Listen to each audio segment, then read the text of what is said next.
Let's get things started. You're in for such a treat tonight as we're joined by these two incredible authors. Alexandra Bracken is the #1 New York Times bestselling author of the Darkest Mind series and Passenger series. Born and raised in Arizona, she moved east to study history and English at the College of William and Mary in Virginia. After working in publishing for several years, she now writes full-time. Her work is available across the world in over 15 languages and has been adapted for the big screen. Lynette Noni is currently Australia's #1 YA author. After studying journalism, academic writing, and human behavior at university, she ventured into the world of fiction. She's a full-time writer and best-selling author of a 6-book young adult fantasy series. The Blood Traitor is the final installment of the Prisoner Healer trilogy. And we are very grateful to have Lynette and Alex here with us as we celebrate its release onto our shelves and into your hands. It has been called a must-read for any fantasy lover by #1 New York Times bestseller, Sarah Moss. And here at RJ Julia, we absolutely agree. It quickly became a favorite and a staff pick. So without further ado, I'm going to pass things over to our guests of honor. Take it away, Alex and Lynette. All right, I'm so excited. Lynette, it's so good to see you. Congratulations on wrapping up your trilogy. That's amazing. It's so much work, especially during a pandemic. So I think my first question is, how are you feeling just generally right now? Do you feel relieved? Do you feel a little wistful? Like, how are you doing? I feel it's crazy. I also just got like a weird dust like speck down my throat, so I'm so sorry for the coughing. Like when you are like it just hits you and it's stuck in the back of your throat and you don't know what it is. So if I just anyway, but yes, I'm so relieved, and it's kind of bittersweet though, yourself from when you finish a series, you kind of there's a lot of emotion, especially when you let yourself sit in that space and think, oh wow, this is now over. There's like the celebration of it and the excitement of it, but there's also the I'm gonna really miss this series and miss these books, and so I'm kind of grappling that balance at the moment, which is a delightful mental space to be in. So I have a bunch of questions. We're gonna dive right into them. So yeah, you ready? You want to get started? Let's do this. Okay. So when you first started writing the Prison Healer trilogy, did you have an actual endpoint in mind? Like when you first sat down and started writing the first words of the Prison Healer, did you know exactly how things were going to wrap up? I feel like it's always so interesting to hear if someone has a series planned out or if the series takes them in a totally different direction than they were expecting. Yeah, it's kind of both. I mean, you would know this yourself. So when you sign on with publishers and it's for a series, they often want a synopsis for the rest of the books in the series. Mm-hmm. So I'd written The Prison Healer, and I was like, I think, this is going to be a trilogy. So I had to write, I had to sit down and really plot out the next 2 books, which is not a strength of mine, but I've been working towards becoming more of a plotter. And, with previous books, I might have been more of a, pantser, see how things go. And I was really, really proud of myself because I had such a detailed synopsis of the next 2 books. And I had so much relief in knowing I had a plan I could follow. I was like, yes, I know exactly what's going to happen with these books. And so then when I went into writing the second book, everything was going to plan, everything was going great. And then about halfway through, a few different characters went in a few different directions to what I wanted, and the plot kind of changed, and there was a bit of a twist that surprised me, and a few different elements came in. And so by the end of the second book, I was like, stop, because it meant that by the time I started the third book, everything that I had planned for that book, including the beginning, including the end, it just would not have worked. So I remember starting this book and just sitting at the page going, I don't even know how to write this, let alone what's going to happen. So I think it's the kind of thing I would love to release the synopsis of the third book one day, just like on my website, so people can see how different things ended up turning out. It would have been a completely different book. Yeah, honestly, that's an interesting idea. I think readers would be really fascinated to see how the story just evolved over time for you and how things could have been. Or maybe, I don't know, maybe they'll be like, oh, if only this had happened. Or I doubt it though. I mean, that's the thing, like there was nothing, you know, it was obviously it would have been a good book the way that it would have gone, but you know, there's like this gut instinct as a writer when you know this direction that has changed. I really have to follow my instinct with this, and I really have to see it through. And so, you know, even like the quest, which is such a major part of the Blood Traitor, that was never in my original, you know, synopsis for the third book. Nothing like even of that scale. So everything about it, you know, it just, yeah, it was almost like a completely different series it would have gone with. So, wow. Like you said, your experience is more as a pantser, and you're just an intuitive writer, and it's good that you listen to that intuition because it takes you in so many unexpected places. And I think we have that to thank for those like soul crushing / like punch you in the face twist that you get throughout the whole series. So I'm glad you listened to your intuition on this, and I can't wait to read this last book, which, by the way, guys, no spoilers, don't worry. Okay, so were there any specific, I mean, I wonder if you can answer this with any specificity. Were there any like moments or plot moments or character, like any character aspects that like really surprised you along the way? Is there one thing that really stands out to you, or two things perhaps? Yeah, probably two. I mean, there's a lot of things, but two that immediately jump to mind. And one follows on from what we just talked about, and how when I was writing the second book, so many things kind of changed the direction.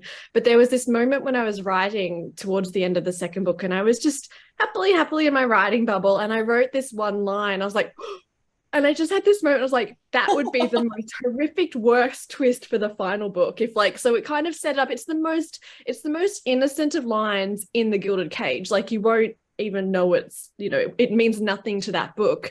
But the way it sets it up for a horrific kind of twist in the third book. And so that kind of is how the direction then changed a lot for the third book as well. So that really surprised me. And another thing, I mean, you won't even like, it'll mean like nothing to readers because it hopefully is seamless enough that it was almost like a foreshadowing, but it was totally accidental foreshadowing. Delicious. Yeah, I really love that. So there's that, and probably a couple of characters really surprised me. Calden, who is a big, you know, favorite character of the entire series, he comes into it in the second book, and he kind of comes into it in the first book, but he's a big character in the second book, and then obviously the third book as well. And he, you know, he was never really going to have a major role, and he's a main character now. But there's also a character from the first book who isn't in the second book. And I knew I wanted to come back to them somehow in the third book, but I didn't know in what capacity. And they ended up completely stealing the show in the third book. So they really surprised me in that way too. So there was, yeah, because I had to throw out that plan, so much surprised me in good and bad ways. Yeah. It's always so interesting when characters kind of take on a mind of their own, and they kind of tell you. It all sounds so strange to talk about, but they really do kind of lead you where you need to go with the story. So it sounds like that was definitely the case here. Did you happen to just like, did any characters just happen to like walk onto the page that you didn't plan for? I think, you know, it was more that they kind of barreled on if I wanted them to have like a lighter role, and then suddenly like they'd be stealing the attention, and I'd be like, okay, you have a much larger or softer personality or whoever it is. There was, I mentioned before, this final book has a quest in it, and at one point in this quest, there's 10 characters on this quest, and I remember thinking, I really struggled in the early days of that, going, I need to cull this. I can't give 10 characters enough screen time to have them all have enough character development for the, you know. And I remember, you know, I keep one of those 5-year diaries, and so you write a line or a couple of lines a day of what you did each day. And I was writing the Blood Traitor this time last year, and at the moment, like every day and then every next day is I've decided to cut XYZ characters, and the next day, no, I've decided to put them back in because they're really important. Then the next day, no, I really have to just get rid of them. So, with characters like that, it really, as you said, it's the intuition. You just have to see how it can go. And often, if you're in, I would love to hear if you're the same with this, but if I'm in my writing zone and, especially when you're writing dialogue with a character and I don't pre-plan dialogue and they might just be having a moment and then that shapes and turns, things or develops them. Like, does that happen to you when you're writing? Yeah, it's weird. It's almost like you're listening in as a conversation is happening kind of beside you instead of like originating the conversation yourself. It's hard. It really is this interesting mental state that you get in when you're doing that good deep work, and those like things can just come out of characters' mouths and it completely, as you said, like turns the story in a new direction or sends them down a different journey than you had planned. There we go. That's the word I was trying to go for. But speaking of characters in general, the way you write characters is so wonderful, and you just like immediately fall in love with them and you feel so attached to them right from the jump. And hearing I did not know your academic history, and like learning about that, I was like, this all makes sense now. You know exactly how to play with our heartstrings. Like you have such a good understanding of character and character development. So I guess what I'm wondering is, are there any characters that you wish you had had more time with in the series? Like, maybe are we gonna, revisit them one day? Is there any potential for that? Is there like a little novella you'd like to write, or maybe a novel? I love that you're like, let's do all the things. I love these characters. There are so many I would love to have more screen time with. Even like I'm hesitant to say any by name just because I don't want to give away who might live or who dies in the Blood Traitor. You're like, your face just said, you're like, stop. Yeah, I was like, no, don't do that. Yeah. I'm sorry, I'm adjusting the light here so I don't look like I'm sitting in darkness. There we go. That's okay. Keep going, sorry. No, you're good. I didn't have any problem, but I have no idea what's happening with screens. So, I would really love, I have so many different ideas in this world. Like no, I don't even want to say no. Like I don't. But like but some of the characters I'm just really attached to. So characters like Tip, like I never thought I'd be attached to like this little 11-year-old, ball of sunshine, but he's just such a delight that like every time he was on the page, he just would brighten things up, and that was essentially what his role was, especially in The Prison Healer, because it's such a dark, horrific place. But yeah, so many of the characters. I actually had someone ask me, my Australian publishers were like, can we get a Phlox spin-off? And so Phlox is like this animal they were joking, there's this animal in the second book which is like a silver bear who's like a part raccoon, part ferret, part fox. I was like, what is this creature? And they were joking, but I'm like, how do I give, Yeah, so give the people what they want, Lynette. Yeah, I know. I'm a servant of the people, but I would just, honestly, anything to stay in this world. I love it so much. And actually, this is a non-spoiler kind of thing. There's a character who does come into the Blood Traitor, very minor role, and you don't really get to know this character, and so it doesn't matter if they live or die, because it has nothing to do with the overall book. But they're called a Mystican, and so they come from across the sea, and they're part of this like these people who they deal with like mental arts, like so mind reading or telekinesis and things like that. And I was like, oh, I would love to write in a book in the same world but off the map kind of thing, so it's a whole new spin-offy kind of thing with like maybe a couple. And so I was like, that kind of idea excites me as well. So yeah, so many potential options. Yeah, it would almost be like your Six of Crows. You would just venture into a different part of the world. I think that would be really cool, because this world already feels really expansive now. So that's like a perfect lead into this next question, which is book 1, The Prison Healer, is set in very, very effectively claustrophobic confines within, and you'll have to correct me if I'm saying this incorrectly, Zalendov? Is that how you say it? Okay, perfect. You know how when you're reading something and you convince yourself it's pronounced a certain way, and then you listen to the audiobook and you're like, oh dear, I was completely wrong. All the time. That was correct. Silent Down Prison. So it's so claustrophobic. It's really so you do such an amazing job of making it feel like the walls are constantly closing in multiple ways, and there's that constant underlying tension of it being a prison, and things just being outside of the character's control. But then book 2 really opened up the world for Kiva, and she gets to explore the palace and the surrounding city. So can you talk a little bit about how different it was to write once the world really opened up to you? Did you prefer writing in a more confined setting? Did you find it freeing to be able to write about the whole city? And then what can readers expect in book 3 in terms of how expansive it is? Well, I think so. When I went into writing The Prison Healer, I wanted to challenge myself because I'd just come from writing this, 6-book fantasy series, which doesn't just it's across multiple worlds. So there was so much world building, so many different fantasy elements and stuff. And then I'd also just finished another series, which is set in in our real world in Sydney in Australia, or beneath it. I took liberties. So writing from those two different things, I was like, what can I I wanted to challenge myself, and I was like, and because I was really inspired by a prison that I visited, when I was writing this first book, I was like, how can I create a world within a single place?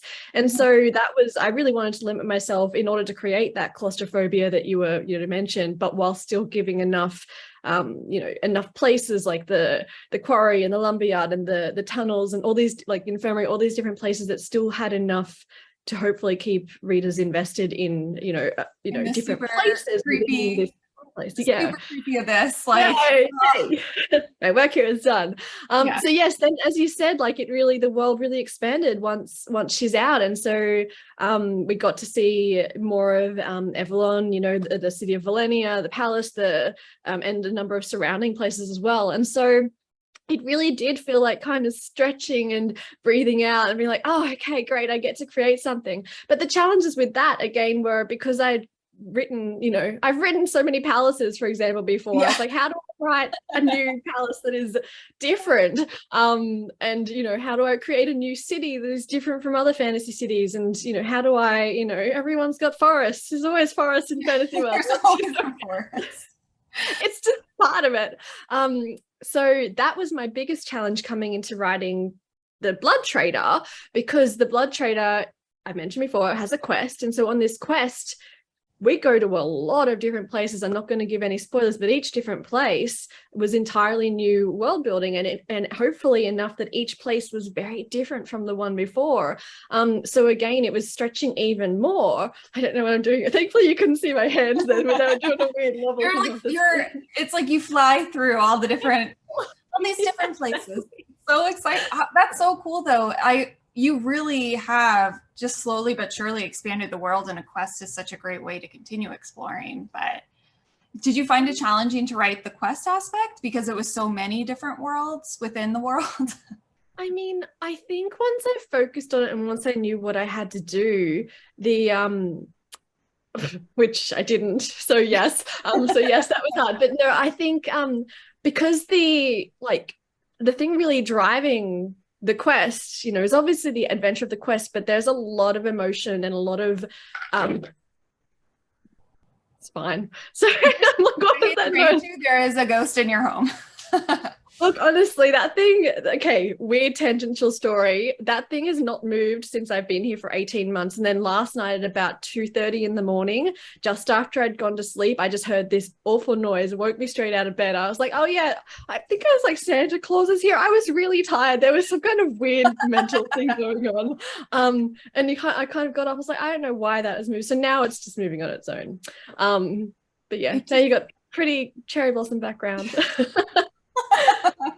I don't remember what I was saying, something about the quest. Oh yeah, and so there's so much emotion driving the characters by this stage because of certain events that happen at the end of the Gilded Cage. There's a lot to work through for a lot of the characters who are on that quest. So I was juggling the relationships and along with the actual desperation for whatever they're searching for on this quest. So it really helped drive it forward. So I really didn't, and which really helped me because it meant I never really got stuck in that part while writing, because I desperately needed to know what would happen next. Yeah. So yeah, that was kind of how you kind of Jedi mind tricked yourself a little bit with that. I did. And I think it was what was really needed, because I was in lockdown, the whole time. It was not a nice time in the world. And so, to have something that was kind of, making kind of like a payoff in a sense to me, to be like, even though it's really stressful, kind of like, what's going to happen to them next? But it really, it helped keep me focused and not like falling into Instagram or TikTok or anything, because I needed to know, the next that actually getting swept up in your own story is basically the perfect antidote to getting really stuck into TikTok and Instagram. It's so wonderful to be so invested as you're writing, especially things are just so it's such a distraction culture that we live in now. So it's like amazing when the story sweeps you up that much and you can just really focus. And then it's really devastating when something pulls you out, like a phone call or something, and you're like, no, I was just getting my flow happening. I know. And then it takes forever to get back into the flow if you can. Yeah. So you kind of mentioned this in passing just a second ago, and I guess it is kind of related to the pandemic in a way, which is, I know you had previously done some traveling, and I've seen you talk about it before. At least I've read an interview where you've talked about visiting a prison that helped inform Zalandov. Was there any new research that you had to do for the Blood Traitor? And what was that original research like for people who might not know? Yeah, so the original research is that I was over, so that formed the world of the prison healer, or at least Zalandov prison. I was over on a book tour in Western Australia, and I had a day off, and everyone said you need to go and visit Fremantle Prison, which is a heritage listed site now, so there's no like current inmates or anything. And so I went and did a tour, and I found out while I was there that they had this entire tunneling network beneath the prison because the prisoners dug for water.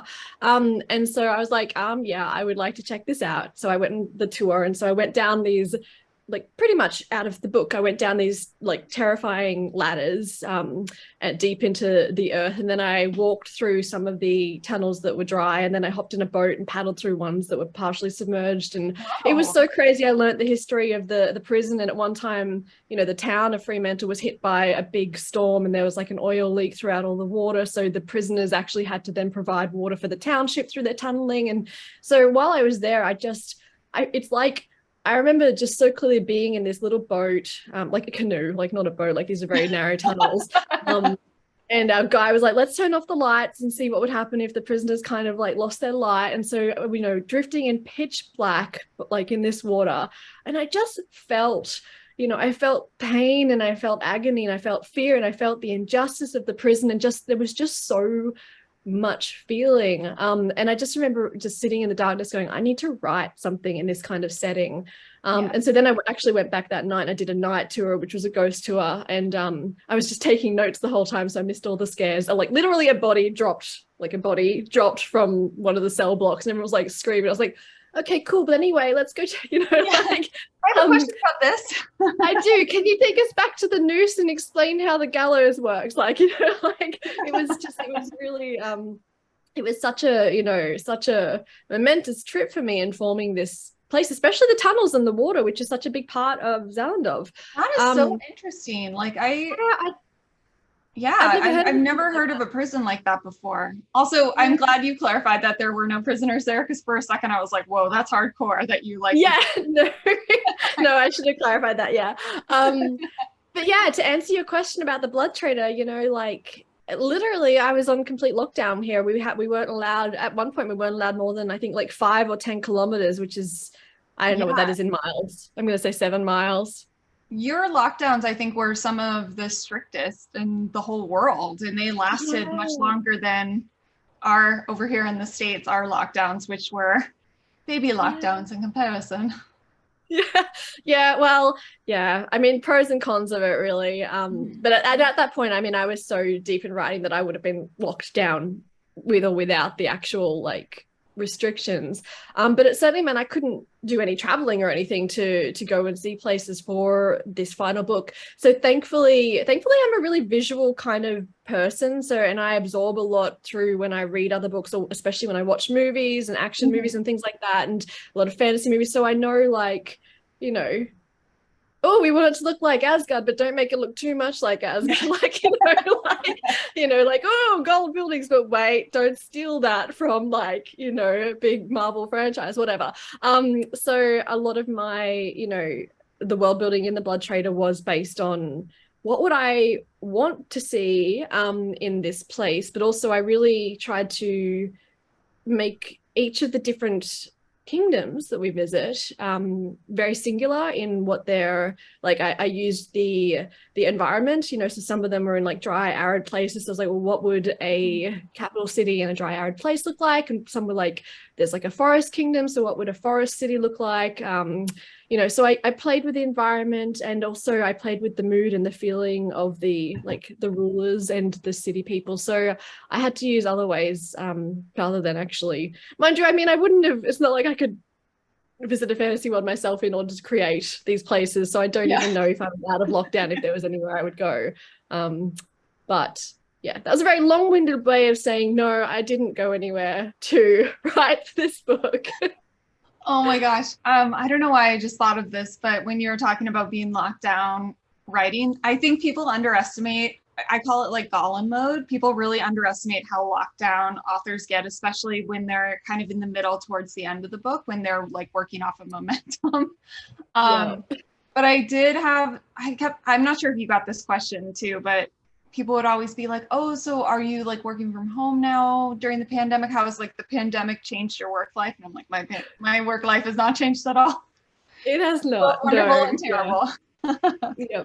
It's true. Like, I think the only thing that really changed was the mental factor, like knowing how bad things were beyond your walls, and kind of like, so that was probably, but there was also a time when like it was almost nice, like very early on, before everyone knew how long it was going to go. It's like, oh, everyone gets to, you know, work from home and kind of think what this is like. And I was like, wait, we all, you know, this sucks for everyone. And it's, I will say, I'm so impressed you were able to write this pretty much the entire series during the pandemic, right? Or did you finish The Prison Healer before the pandemic started? The Prison Healer was just before. So The Prison Healer I wrote in around June, July of 2019. And we sold it just after that. And so everyone was like, yay! And then suddenly 2020 happened. Like, no! Because that is really hard to create, like when you're in any sort of vaguely stressful situation. And I felt like all of 2020, even into 2021, there was just like this like dread underscoring everything with the pandemic. So I'm just like so impressed that you were able to write and create so much and get so deep into your fantasy world and imagination. That's like marvelous. Well, I mean, you did the same. Like Law came out last year, didn't it? Beginning of last year. So she was my pandemic buddy in 2020. And what ended up happening with that, and I'm curious if this happened to you a little bit too, it ended up being a very complicated revision process for that book, because I had one editor in March who left to go to a different job. And then the next editor also left to go to the different job. And then so the third editor came on, but then once the pandemic was happening, she got furloughed. So then I had a fourth editor. It was a lot of editors. And so it was a much longer revision process because of that. So I basically spent all of 2020 working on lore, which was very different for me. That's so hard. I'm really curious because, like, you know, that quote comes to mind. I don't even know if it's the correct quote, but, you know, too many cooks spoil the broth. Like, did you find that it made it harder, or were you grateful for the different voices speaking, like, different opinions into the book? It definitely made it harder, I will say, like, because it's, especially with the first two editors, some of their feedback would like conflict with one another. And then you're sort of like, well, there are so many different things this book could be. So like, I need someone who like is really in there with me and we're like working together and all of that. It's hard. It's so hard. And like, and it's, I think, you know, it's so disheartening as well. Like I can imagine how difficult that is for you because, you know, doing it again and again and again, like, you know, when you keep refining something that much, it it means so much to you. You're like, when is the end point to this? And, you know, and then you start second guessing and doubting yourself. Yeah. You're like, you know, is this actually trash? Like, is that why I have to keep doing all this? Yeah. So like in total, Lore ended up with like 5 different editors at some point because it was just like, it's just the pandemic. But oh, I was going to ask you a question. Now I've completely blanked on what it was. So I will bring us back to the topic at hand. Well, before you do, I will just say that Law was one of my favorite reads of last year. So despite the horror of the editing, it's a beautiful book. So huge congrats to you on congrats to you on that. Thank you. I really appreciate that. And I did remember what I was going to say, which was a silly comment, which is like sometimes when you're editing and you have so many different revisions, you like forget what's actually in the final book because you have so many versions of the story in your head. I don't know if that has ever happened to you, but that's what happened with Lore. Every once in a while I'm like, is that in the final book? Yeah, I've had that. And I've also had like I had like a freak out. Like I skim reread the first 2 books just before the Blood Traitor came out because I just was like, you know, I was like, oh, I would just really want to feel the emotion of like this final release. I was hoping to read the final as well before then, but I didn't get a chance. So it was, you know, anyway. But when I was reading, I can't remember if it was the Prison Healer or the Gilded Cage, and I was like, Cage, and I was like, oh my gosh, there's this massive plot hole that like I can't remember if I fixed or not. And I had to talk with my Australian editor about something happening in Australia at the time, and I was on the phone. And I was like, did I fix that? Did I not fix that? I don't remember. And like I could have just kept reading to find out. She's like, no, calm down. You did. You know, this was sorted. And when I read, you out in a cold sweat. I did. I was like, because I just couldn't remember. It would have been like a really simple fix, like 1 or 2 sentences just to cover like a very, you know, so sometimes a really big problem is really easy to fix as long as you catch it. But I did have a panic that it was like, did I write this in? Did I not? And thankfully I did. But yeah. And often it'll be like a case of, you know, it's the opposite. Like I will, I'm trying to figure out what the opposite is, but you know, like I will, no, my brain has just gone off, you know, like just flown out that way. I don't even remember what I was trying to come back to. I love that we're just having a slightly scattered conversation. These are the best. They're so fun. So, okay, one thing I feel like I was taking notes on as I was reading The Prison Healer, and I have not had a chance to read the second and third books yet, so no spoilers here, but I feel like I need to take notes on how good you are at twists and cliffhangers. Like, how do you go about thinking about twists? Are you surprised when, I know you kind of talked about earlier in the conversation about how sometimes something will catch you off guard as you're writing, but do you plan the really big twists ahead of time? And then can we expect really big twists in the third book too? I expect the answer will be yes, but please confirm. I think the biggest twists are probably in the third book, because there's quite a few in there that, as you said, I didn't know about, so they took me by surprise. But, you know, the way that I try to handle my twists is that the ones I do know about, I try to make, it's almost a little bit, you know, manipulative and psychological in a way, but I try to make them a little bit obvious that they're coming so that readers will, you know, savvy readers are, you know, they you know, a lot of us when we're reading, it's almost a satisfaction of, you know, knowing, oh, I've already picked this, I know this is going to happen. And so especially in The Prison Healer, I had a couple of twists that I was like, look, let's make this reasonably obvious for people looking for twists so that they're focused on this and not focused on the big thing I want to reveal. And so that's kind of, you know, a couple of things like that happened. I was like, well, this is, you know, a pretty obvious one for people who read fantasy a lot, you know, you'll get that where this is going. So you can let your eyes be drawn over here so that you miss all the very vague, very slight hints I'm giving to build up to this, you know, gut puncher. So that's kind of what I've done with any of the twists that I, you know, was aware of beforehand going into the second and third books. But again, because so much of it caught me by surprise, I kind of have that feeling like if I can be like a, you know, like a kind of moment for me, and I've written it in a way that it's going to hopefully be like that for readers, unless people are a lot smarter than me when going into like, you know, the stuff that I never even planned. So, oh my gosh. Yeah, I'd like to say it's all. It's so effective. It's just crazy. It's effective, but it's not like, you know, smart, like in the sense of like I wish I could sit here and go, yes, I planned every single one of those and I executed it to perfection, but I didn't. Like most of them surprised me. Well, you know what though? Like, I feel like sometimes when they surprise you and you have that emotional reaction, that's how you know it's going to cause readers emotional damage. Like, that's like. So.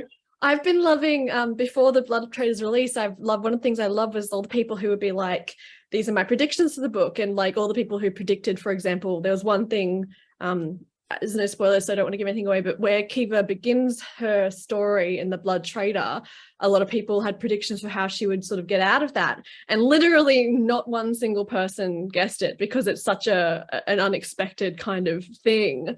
But I was like, you guys are going, yeah, okay, cool. I'm really glad this happened.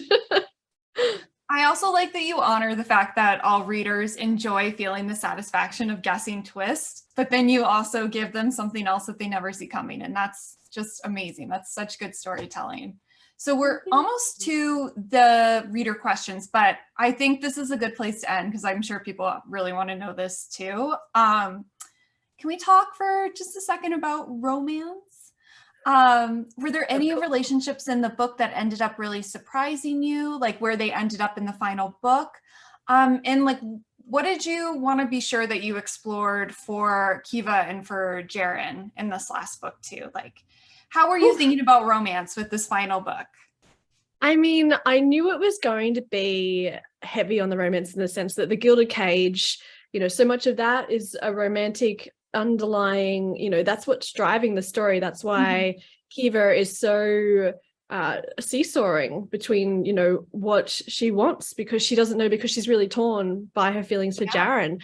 And so coming into the final book with everything that happened at the end of the Gilded Cage, and the very not great place that book ended on for everyone, I knew that the Blood Traitor was going to be really, I mentioned before, there's so much emotion driving it between so many of the characters. There are so many relationships that really were torn apart in certain ways between a lot of people. And a lot of, so much betrayal and so much pain and so much hurt. And so I knew, that was going to be such a big focus of this book. But at the same time, there has to be so much, there's so much action and adventure of the actual story. So, juggling that was, I loved it. I loved those kind of heartrending moments, I guess. Like I don't like to use the word angst because sometimes I think that has negative connotations, but like the tension, I guess, and the build up and then the payoff, and so in little different times with different people. So I really did focus on the relationship threads for so many of the characters, the platonic ones as well as the romantic ones. And there were some surprise romantic relationships that happened, or at least began or formed in the final book, like characters who in the second book, I had a really clear idea of who they would be and who they would end up with, or at least like if I wasn't going to couple people off, because sometimes there's a little bit too much, like everything is perfect coupling. But like if it was going to head a certain way, like everybody has a partner. Yeah, exactly. Like, and everyone's happy. I'm like, well, is that how life works? I'm not quite sure. But so a number of these people from the second book, I was like, okay, cool, that's going to go in that direction for the third book. And like other people would just came on barreling into the show, and I was like, okay, your personality, you guys work perfectly. I now have to try and figure out how to undo this yeah, exactly. And because I don't love triangles, so I try to avoid them. So like handling all of that was like, I feel like I didn't, oh, I can't believe I'm going to say this. I felt like I was holding a breath that I didn't know. So, but yeah, like writing that whole book, I really did focus a lot on the relationships and everything with the characters, and I loved every second of it. So I hope you guys do too. Yeah, and honestly, like you mentioned, I feel like even your platonic relationships and friendships, all of the characters have such good chemistry together. So I'm not surprised that you continued to surprise yourself with new characters who had even better chemistry. Oh, it's the best. Oh, thank you. Well, that's the joy of writing a series. You get more and more time with them, and you get to know them better, and you get to add, more of their backstories and more of that, you get deeper into who they are. And so, and then I fall in love with them, and hopefully you guys fall in love with them, and then we're all in love with all of them, and they're all just, found family and happy and friends, and let's ride off into the sunset together. And then we start begging you for sequels and spin-offs. Exactly. Speaking of, we do have some questions here, and one in particular from Pearl says, will you consider a little novella in Jaren's point of view for the Blood Traitor? Oh, I don't know. I know that I don't actually know if I'm allowed to say this, but I haven't been told I'm not allowed to say this. So I am I don't even know the industry language, with the different size release of the net, so for example, in Australia, it came out in a certain format in the book, and we have another, like, a different format, different edition. Wow. That's coming out later this year, and I've been asked to write, a bonus material? A what? Sorry?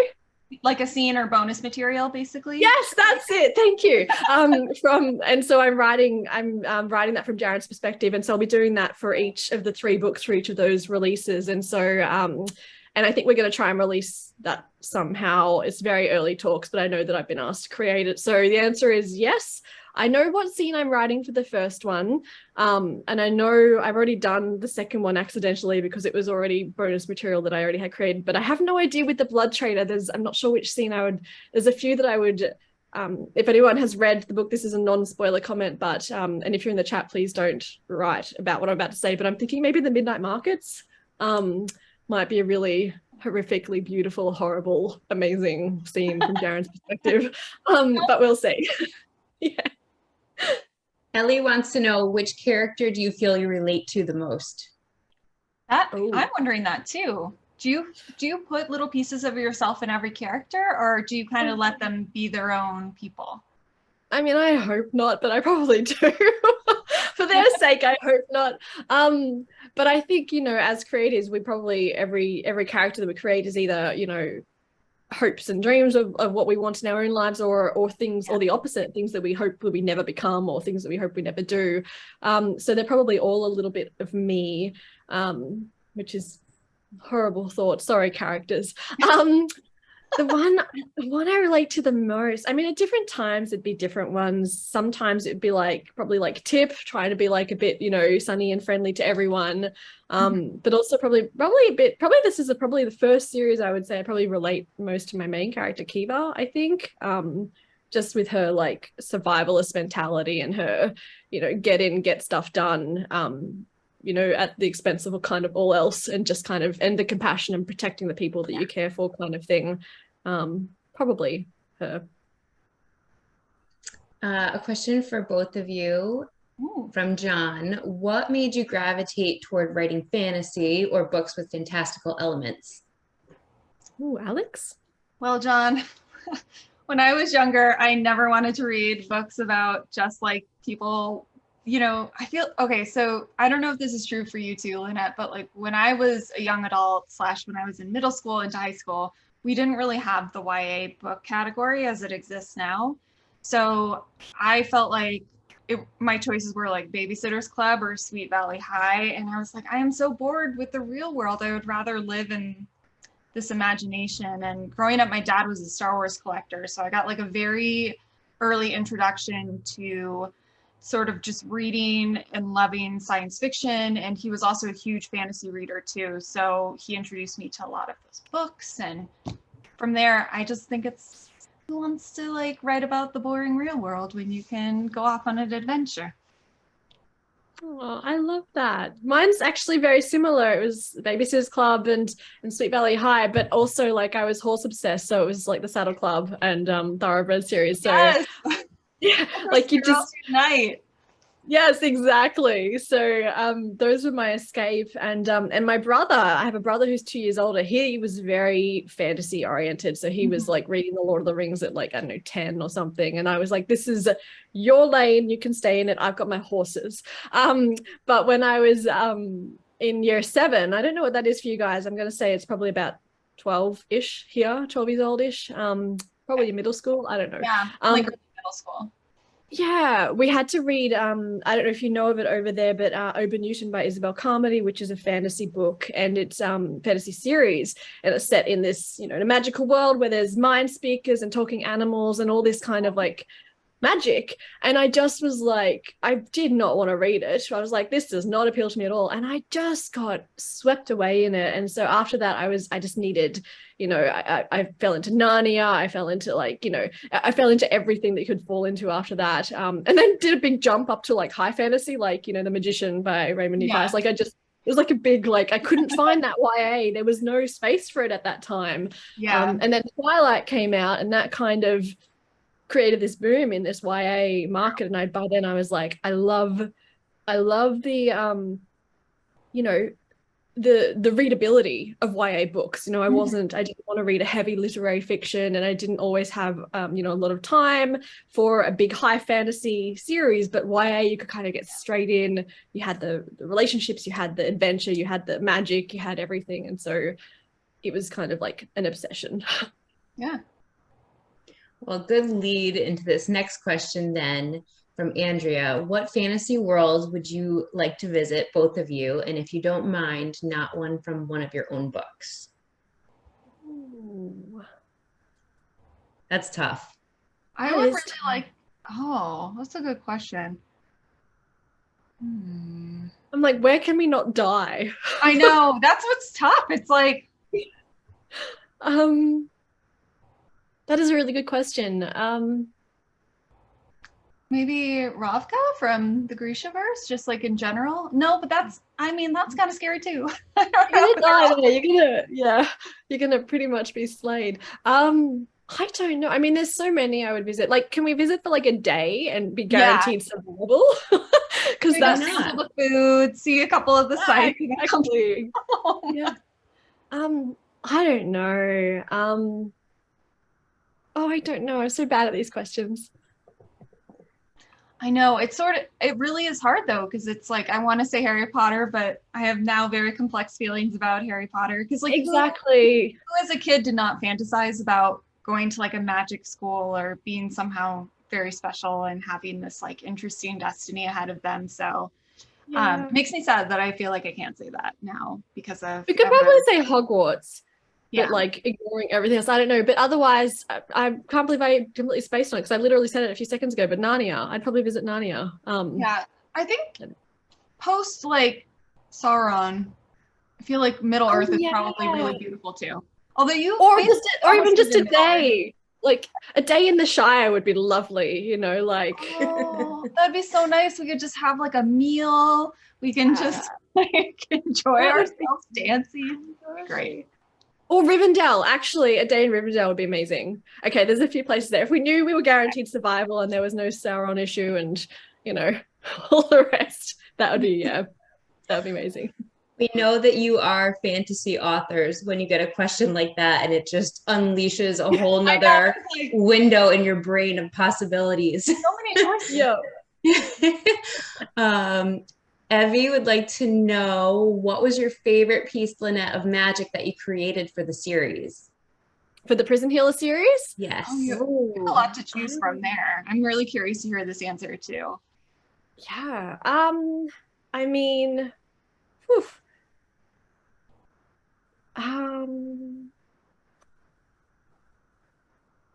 I'm like, so I mean, I'm limited between like the elemental magic or like the healing / death magic, but I mean, I really enjoyed some of like the elemental stuff that I got to do. There's like a fun because in the first book, it's only a very, very quiet introduction into the magic because it's not a massive focus. In the second book, I really tried to emphasize how the magic systems would work. And so one of the scenes that I loved writing was, and there's no real spoilers for this if you haven't read the second book, but in a cavern beneath the palace, there's like magic training, I guess you could say, between, Jaren and his family. And I just really enjoyed writing that and seeing kind of the magic for the first time, and the River Festival as well, and just kind of stretching my magical wings with that. And I really loved, if we go into the Blood Traitor, I really loved training for magic. That's all I'm going to say on that one because I don't want to give any spoilers away. But, there's certain magical training that happens in that one, and I really enjoyed that aspect of it as well. It's tricky. I find magic difficult to write sometimes because you're kind of only limited by your own imagination, and so therefore you really need to limit your imagination, otherwise it just becomes messy. So yeah, do you find that, Alex? Like, what are your thoughts on? Yes, I just had I just had this issue with the book I'm working on now, Silver in the Bone, where I was almost trying to do too much with the magic, and that can be it's such an interesting problem to have. And I felt like I was getting a little bit too into the weeds with the magic system in general, and so it was a lot for the reader to track. And my editor gave me such a smart note, which is like, why don't you focus on like why they use the magic when you want to like differentiate in terms of like who's using the magic. Anyway, it was just a really smart note and a reminder to myself that sometimes readers don't need to know like every technical detail of how a magic system works, but they want to understand why people are using the magic and what they're using it for. It's so clever, and it is a really good note because it does bring the focus. It helps direct your gaze onto what you need to focus. Like, so much of your knowledge would be the entire magic system, but everything that you know is probably like a couple of sentences in the book in order to just make it valid. But the rest of the stuff that people need to know is the why. So yeah. We forget these things sometimes. I know, but sometimes it's just fun to like build out a big magical system, and then you're like, oh, I got to get this in and this in and this in. So that's exactly what I'm for. A note from Andrea regarding the fantasy world visit. You can hang out with Aragon or the crows to keep you safe. There you go. Thank you, Andrea. Do you read books on writing sometimes? And if so, do you have a favorite? So that's for you both as well. Yes. Here, let me pull a couple off my shelf here. I have them very handy right next to my desk. So, this is Save the Cat is probably one of the more famous writing books. This one is geared more towards screenwriting, but there is Save the Cat Writes a Novel, which I think is a really great place to start if you're new to your writing journey. Helps you figure out story structure and like the pacing of when all of these events should happen, which I think is very daunting to writers who are just starting off. Lynette, do you have any that you like love referring to? No, I'd really like you to keep talking because I actually can't think of a writing book I've ever read. I feel like I'm the kind of, I inhale a lot of books and a lot of different genres. And when I do, especially when it's a different kind of writing style, I kind of take notes and be like, oh, what about this really spoke to me? And how did they do this? And why is this, really catching my attention? And why is this, especially like, so one example, I don't know if this is a good example, but it's an example that comes to me immediately is the Shatter Me series by Tahira Mafi. I don't know if I pronounced the name correctly, but I really love the way essentially it's purple prose in that book, and you'll either love it or you hate it. But I loved it when I read it years ago, and it was just, it pulled me straight, like all the introspection, everything about it just really, it was such a beautiful book. And recently I read, it was an audiobook read of Daughter of the Moon Goddess by Sulian Tan, and it just, I'd be doing stuff and then I would just stop and stand like dead still just to listen to like the prose of this book. And I have no idea what the reading, like the physical reading experience would have been like. But yeah, I don't think I've ever read, like everyone, I always want to recommend like, Stephen King's on writing and stuff like that. And I'm like, but I haven't actually read it. It's on my like list, but. I mean, truthfully, like you learn how to write by reading and just practicing writing. And then you can kind of, I think it's sometimes, readers will focus, or aspiring authors will be very focused on wanting to make sure they're doing it right, but there is no one right way to do it. It's really whatever works best for your brain. But I have two other books I'll share. Lynette, I feel like you'll like this one. This one is The Emotion Thesaurus. I don't know why I love it already. But this is, if you are working on your story and you are like, I have described this character's angry reaction in 5 different ways, and I really need a different way of describing the reaction, or, I open to the gratitude page. But it kind of gives you a jumping off point where as you're writing, you're like, oh yeah, like steady eye contact relays gratitude. Like it really is a useful Really?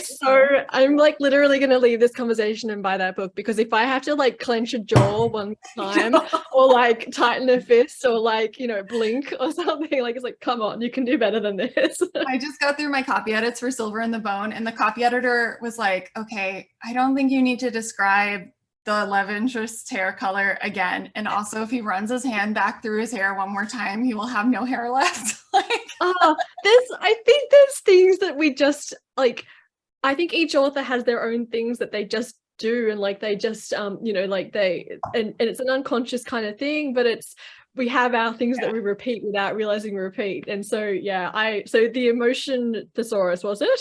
yeah, it's actually, they have like a whole series of books that I find really interesting to flip through. There we go. This one is about like thinking about your character's emotional wound, their ghost, as you're sitting down to sorry, it's shining. I was like, I don't know why my screen to the screen is not going to change that. Yeah, so it's all within the same series. I think it's Writers Helping Writers is like the group that does it, and these used to live online. I'm like really dating myself here. When I first started off writing, you could only buy like a PDF of the emotion thesaurus. So when they made an actual book, I was like, oh my god. But there are, I don't know if you guys would carry them at RJ Julia, because I think they might be print on demand, but we have the emotion thesaurus, which has already been sent in the link in your Zoom chat box. We'll get that over to you too, Lynette. Yeah, so keep an eye out there, and then you can always go to rjjulie.com and search it.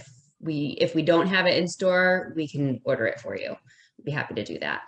Cool. I have a comment here that I have to read from Christine, and it says, I just want to say that I really appreciated how you depicted Kiva's conflict of loyalty. So many stories have good and evil or black and white, and your books do a great job of showing how there can be sympathies to both sides of a situation and the complexities of trying to figure out the right thing to do. Oh, well, thank you. I remember, you know, writing it was really hard because I didn't want it to be stretched on for too long. I didn't want it to get annoying for the readers, because sometimes, you know, when a character is juggling between different things, it can get annoying to read, especially if you're like, you know, the right thing to do, just do the right thing. In Kiva's case, you know, it's you know, the right thing, you know, that's the question. And even when she knows the right thing, it's then her loyalties and her upbringing and everything about it is such a emotional mess. And at the end of the day, I just had to keep bringing myself back to, okay, this is a 17-year-old girl who has essentially lost 10 years of her life of development. So she is now trapped in, you know, she's, you know, survived a hideous situation for 10 years, but she's still 7 years old in some ways mentally. And so how do I navigate that? And especially with the family dynamics, you know, a family who she loves beyond belief, and is starting to realize that, you know, what I know may not be what I know. So yeah, it was challenging, but I'm so grateful for that comment. So thank you. I'm so stoked to know that it came across well. Thank you. And believe it or not, I can't believe it. We're already at time. Oh my gosh. An hour has flown by, and it has been such a fun discussion. It has been such an honor to have you both on with us, Lynette and Alexandra. Thank you. Thank you. Thank you. Thank you for having us. And congratulations again, Lynette. It's like, it really is such an accomplishment to finish a trilogy. And I know you can tell, just it comes off the page how much energy and love that you poured into the series. So they are wonderful reads. I cannot wait to continue on now that I finally had the chance to finish the first book after my eye surgery. So I'm like really pumped that now I have 2 more books waiting for me. Oh, yes. Thank you. And thank you so much for joining with this conversation as well. You are, of course, brilliant. And everyone watching, you need to read Alex's books because they are phenomenal. And, you know, watch the movie. But, you know, read the books first because yes, do that. Book is always better than the movie, but the movie's good later. Yes, exactly. Everyone, thank you for joining us. The final installment of the Prisoner Healer trilogy, The Blood Traitor, out now, available for purchase. And remember, we do have signed book plates from Lynette while supplies last, so grab your copies while we have them. We appreciate you all for joining us, for supporting your local independent bookstores. We could not do what we do without you. So happy reading all. Have a wonderful night. Lynette, have a wonderful day. Yes. We hope to see you in person soon. Yes, it'd be amazing. Thank you so much for hosting this event too. Absolutely. Our pleasure. Thank you. Bye, guys. Thank you, guys. Bye. Bye. Congratulations. Thank you.